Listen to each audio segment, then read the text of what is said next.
হা হে হু শব্দ লইয়া ডিম্বে গোপন হয় রাব্বানি কয় ডিম্ব কেডা। পরে জিজ্ঞাস কি আল্লাহ আদমকে সৃষ্টি করেছেন, কিন্তু এর নকশাটা কোথায় পেয়েছেন? বলছেন এটা। এরপরে আগুন মাটি হাওয়া পানি নূর নাকি?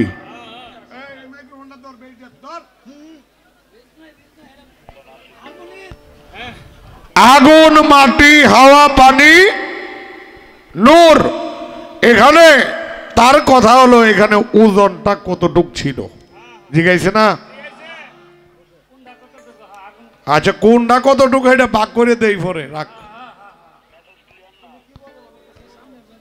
এটা কথা মনে হয়েছে বাবারা, যদি বলেন তাইলে বলবো। বলবো আমারে কয় কয় 2 দিন গান বাজনা ভালো হইল।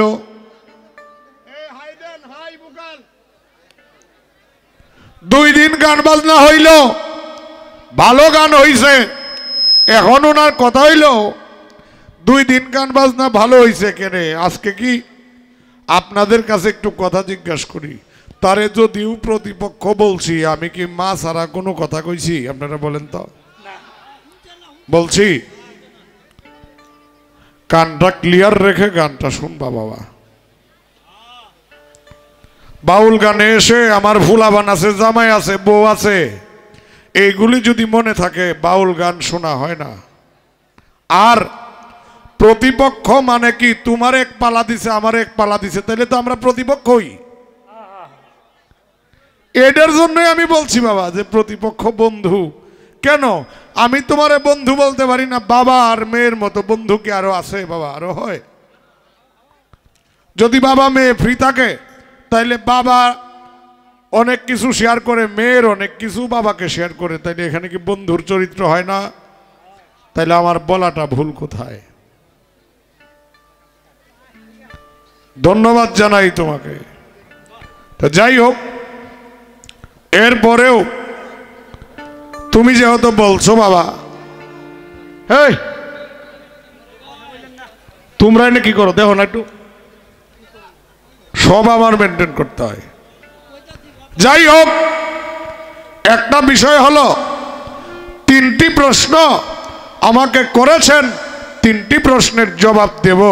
এর আগে একটা গান আমার শুনতে হবে। আগে আল্লাহর নকশা পাইল কই, এটা আগে শুনো।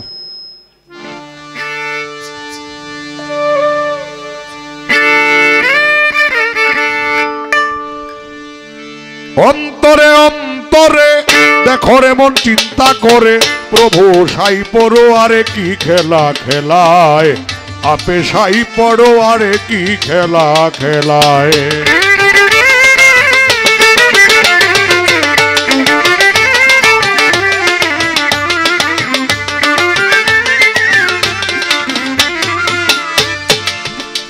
ওরে নিয়ে তোমায় সৃষ্টির ঘরে নানা রকম চিন্তা করে, বিচিত্র কৌশল করে জীবের বানায়।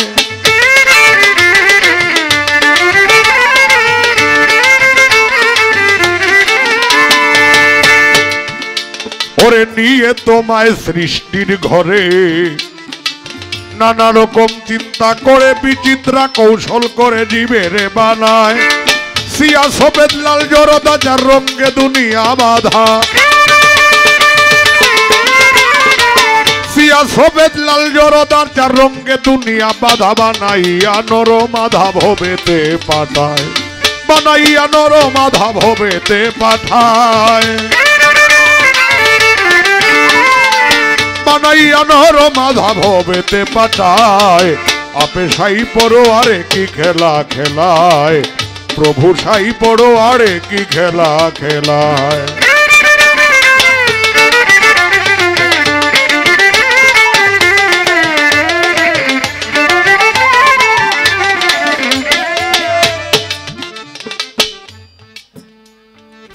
নিয়ে তোমায় সৃষ্টির ঘরে নানা রকম চিন্তা করে, বিচিত্র কৌশল করে জীবের বানায়। সিয়া সফেদ লাল জরদা চার রঙ্গে দুনিয়া বাঁধা বানাইয়া নরমাধা ভবেতে পাঠায়। ও জান্নাত মানুষের ভিতরেই মানুষ আত্মা দিয়া করেছে হুশ, কেউ যে রয়েছে সন্তোষ কারে বা কাদায়।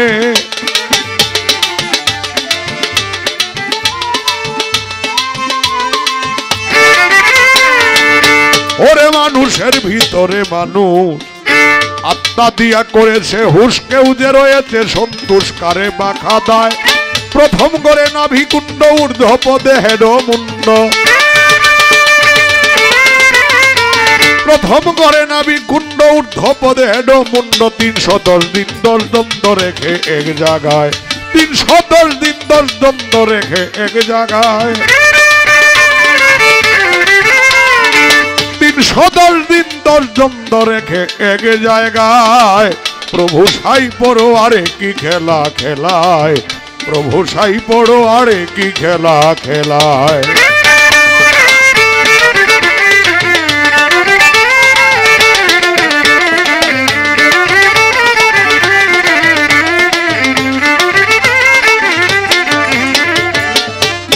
আল্লাহ বলছে কি,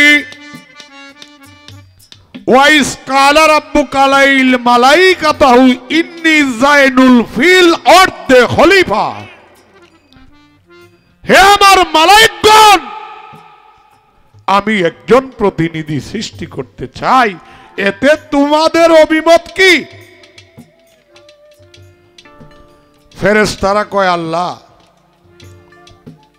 কি দরকার মাটি ধারা প্রতিনিধি সৃষ্টি করে, আমরাই তো তোমার ইবাদতের জন্য যথেষ্ট। আলাপটা 2 ঘন্টা পরে হইল, এখনই করতেছি। পরে কি আল্লাহ বলে ইন্না আলামুন মা তালামুন, আমি যাহা জানি নিশ্চয় আমি যাহা জানি তোমরা তা জানো না। মাটি আনতে পাঠাইলো, মাটি আনলো, মাটি দিয়া ফেরেশতাকে হুকুম করলো, ফেরেশতা এই পর্যন্ত বানায় অফ হয়ে গেছে। কোন পর্যন্ত? ঘাড়ের হাড় পর্যন্ত বানায় অফ হয়ে গেছে। আল্লাহ কয় তোমরা পারতা না, বুঝি হয়ে যাও গা। আমি আপনাদেরকে একটা কথা জিজ্ঞাসা করি, আপনাদের উত্তর আপনারা দেওয়াইলে আমার কোনো সমস্যা আছে? হ্যাঁ, আপনাদেরকে জিজ্ঞাসা করবো, আপনারা বলবেন তো? আস্তে রাখ, আপনারা বলবেন, মনে করেন এই পর্যন্ত বানায় যখন বন্ধ হয়ে গেছে, এইটার মধ্যে আমার 2টা কথা। আমি আনোয়ারের মতো আরো দেখতে এরকম মানুষ আছে না? আছে? হেগে যদি আমার বাড়ি অলিরে ডাক দেয় যে দরজা খুলো, খুলবে? কেলেগা একটু না একটু ভেদাভেদ আছে নাকি? ওরে লক্ষ কোটি আকার ধরে সাজিলে সাই নিরাকার, কি সুরত বানালে খোদা রূপ মিশায়ে আপনার। এই আল্লাহ কুদরতে দাঁড়ায় না বানাইয়া তার রূপ নিজে দেখে তার আদম বানাইলো। এই জন্য জালাল কা গান গাইছে, স্বরূপ তোমার সেই রূপ বটে ঘটে ঘটে নিরঞ্জন, রূপের ঘরে ডুব দিয়া দেখ স্বরূপ চারা নাই সাধন। এই প্রথমেই স্বরূপ দেখে এই রূপ বানিয়েছেন আল্লাহ। এই কারণে আল্লাহ কোরআন শরীফে বলছেন ইন্নাল্লাহা খালাকা আদম আলা সুরাতিহি। আমি আল্লাহ যেরকম লক্ষ কোটি আকার আছে, আবার লক্ষ কোটি আকার ধরেও আমি নিরাকার হয়েছি। আমি যারে বানাইছি তারে তার মতোই বানাইছি, যারে বানাইছি তারে তার মতোই বানাইছি। কে আমার কথা বুঝতে কষ্ট হয়েছে? এই কারণে জালাল কা গান লেখছে, দেখিলাম দুনিয়া ঘুরে 2 সুরত এক মিল না পড়ে, লক্ষ কোটি আকার ধরে সাজিলেন সাই নিরাকার। এরপরে কি কইছে জানেন? যে মিশেছে এই রূপের সানে কালির লেখা আর কি মানে সাধক জালালউদ্দিনে জীবনে সার বুঝেছে একাকার। আমার মতো আর কেউ নাই। এই রূপটা কার? তা স্বয়ং স্রষ্টার। তাইলে যার রূপ সে বানাইবে, আবার তার কি দেহার কোনো দরকার আছে না? কোনো জায়গাতে হাওলাত করার প্রয়োজন আছে? একটা কথা দুইবার ফেসাল ভরাইলাম। তবে না ভিড়ু পুরে সিনা দেখিতে বেশ নমুনা, দুই দারে দুই আছে টানা হাওয়ার জানালায়।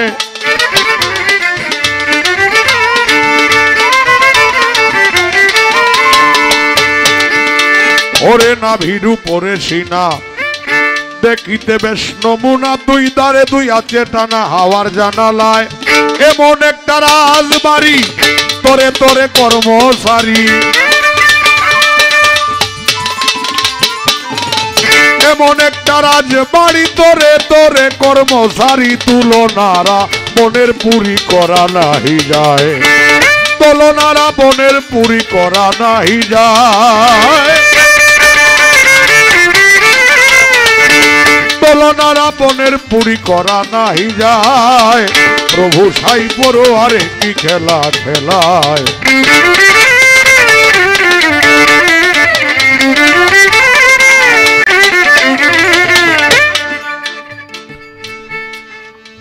এই কারণে বাবা সৃষ্টির ঘরে নিয়ে নানা রকম চিন্তা করে বিচিত্র কৌশল করে জীবের বানায়। আল্লাহ নকশা করতে আনলো, জবাব তো পাইছেন নাকি? এখন আরেকটা রয়েছে কি? আগুন মাটি হাওয়া পানি নূর, কোনটার অংশ কি ছিল? বাজাইস না, রাখ, জবাব দিতে হবে।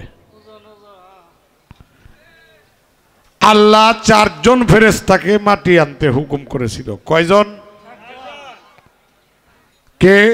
জিব্রাইল, ইসরাফিল, মিকাইল, আজরাইল। কতজন হইছে? জিব্রাইলকে আল্লাহ বললেন মাটি আনতে যাও। মাটি আনতে গেল, মাটি বলল তুমি আমাকে ধরো না, আল্লাহর দোহাই লাগে। জিব্রাইল কয় রে, এই আরে, জিব্রাইল কয় যে আর আমার পক্ষে সম্ভব না, চলে গেছে। কিন্তু একটা জিনিস নিছে, কি জানেন? বাতাস। আসলো মিকাইল, মিকাইলকে মাটি ধরলো, মাটি কইল আল্লাহর দোহাই লাগে আমাকে নিও না। মিকাইল চলে গেলেন, কিন্তু মিকাইলও খালি হাতে ফিরে নাই, নিয়ে গেছে পানি। ইসরাফিল আসলো মাটি নেওয়ার জন্য, মাটি বলে আল্লাহর দোহাই দেই। ইসরাফিল নিল না মাটি, কিন্তু একটা জিনিস নিয়ে গেছে, এটা হইল আগুন। কয়টা হইছে ভাই? বাহ, মনোযোগটা দেখলাম। তখন কি হইল? আসলো আজরাইল, এসে মাটিকে ধরলো, মাটি আল্লাহর দোহাই দিল। আর আজরাইল কয় তুমি যে আল্লাহর দোহাই দাও, আমারে তো হে আল্লাহ পাঠাইছে, তোমারে নিতাম। মাটিকে ধরলো, এটা একটা দলিল প্রমাণ করে। মাটিকে যখন থাপা দিয়েছিল জান্নাত, মাটিটা যখন সরাইছিল, মাটির ভিতরে আদি আদমের ছবি আজরাইলের সামনে পড়েছিল। মতান্তরে 40 দিন বা 41 দিন আজরাইল এখানে অজ্ঞান অবস্থায় ছিলেন।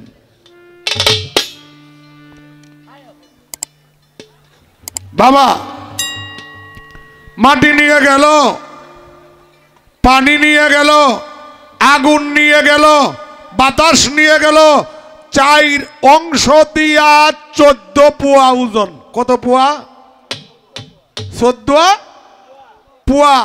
14 পোয়া ওজনের ধারায় আল্লাহ ফেরেশতারা এই পর্যন্ত সৃষ্টি করলো। আর বাকিটা নূরের অংশ। নূরের ওজন কখনো হয় না বাবা,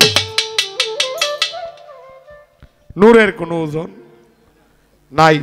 যেরকম কেন নাই, একটি গান আছে আগের গায়করা গাইতো, কি জানো?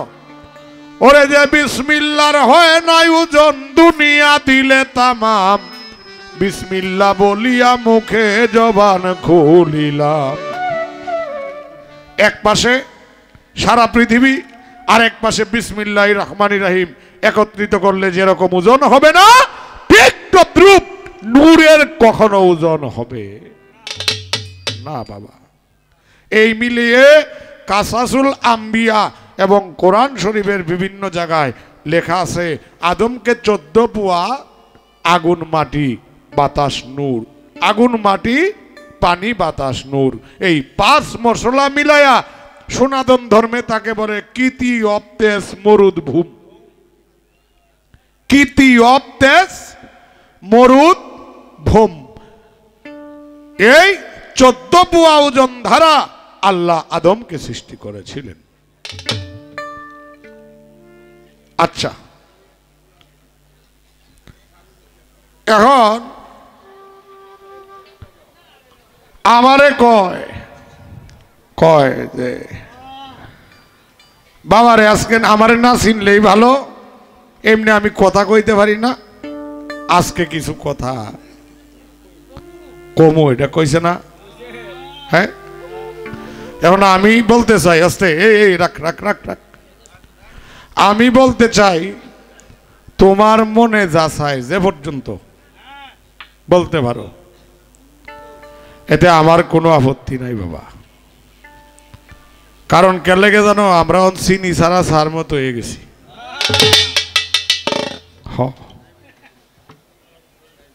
কে লেগে জানো, এক লোক 15 বছর যাবত এক লোকের এনে চা খায়, আর একদিন রান্দা লয়ে গেছে চার দোকানে। চপ কয় কিরে, আমার সাথে তো এই ব্যবহার করে না কোনোদিন, এই ব্যবহার কেন? তোর এনো চিনি ছাড়া কতদিন চা খাইছি? কয় 15 বছর। কয় যদি চিনি খাইতাম কটা খাইতাম? কয় 6 বস্তা অনুমান। কয় আমারে 2 বস্তার টেহা দে দে, আমি আবার হারাম খাই অভ্যাস নাই, আমার হারাম খায় অভ্যাস নাই, 4 বস্তার টাকা তোর কাছেই থাক, 2 বস্তা আমারে দে দেয়া। মা চিনি ছাড়া চা মতোই হয়ে গেছি আমরা এখন, তোমার মনে যা চায় তাই আমারে বলতে থাকো, আমার কোনো অভিযোগ নাই। কিন্তু অভিযোগ নাই, অভিযোগ নাই নাই নাই নাই নাই এর মধ্যে যদি হয় বাবা, তাইলে কিন্তু ঝামেলা। সতর্ক না, এটা একটি উপদেশ।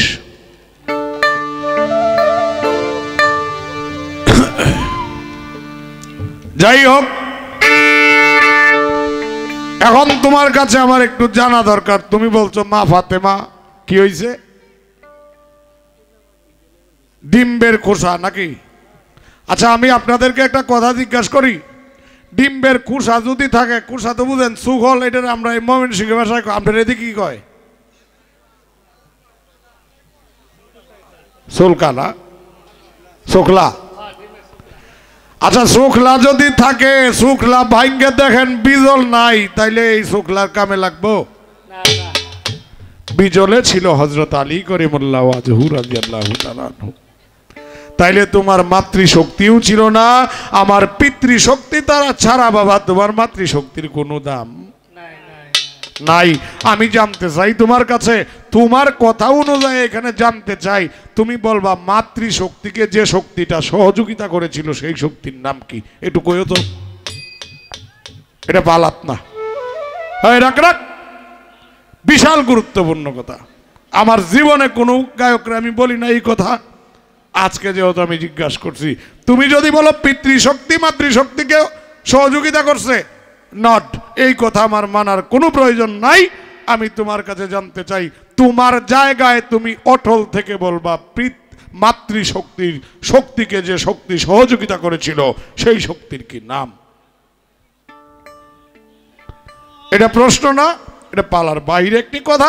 তোমার কথা অনুযায়ী রাখলাম এ পর্যন্ত। আসো। এখন জিজ্ঞাসা করি হাওয়া কয় হাওয়া আদম লড়ে না নাকি এটা কইছে না হ্যাঁ এই হাওয়া নিজ সুরতে আল্লাহ বইছে নাকি হ্যাঁ নিজের সুরতে আল্লাহ আদমের সামনে বসছেন আদম ধরতে চায় নড়াচড়া করে নাকি কইছে না এটা বলে নাই যদি বলে থাকেন আবার একটু জানা দরকার আল্লাহ যে সুরতটা বসেছিল সেই সুরতের নাম কুদরতের নেশা মনে রাখবেন সুরতের নাম কি কুদরতের নেশা আমি জানতে চাই কুদরতের নেশার কতদিন পরে মা হাওয়াকে সৃষ্টি করেছিলেন তিনটা করছি না একটাই জিজ্ঞেসি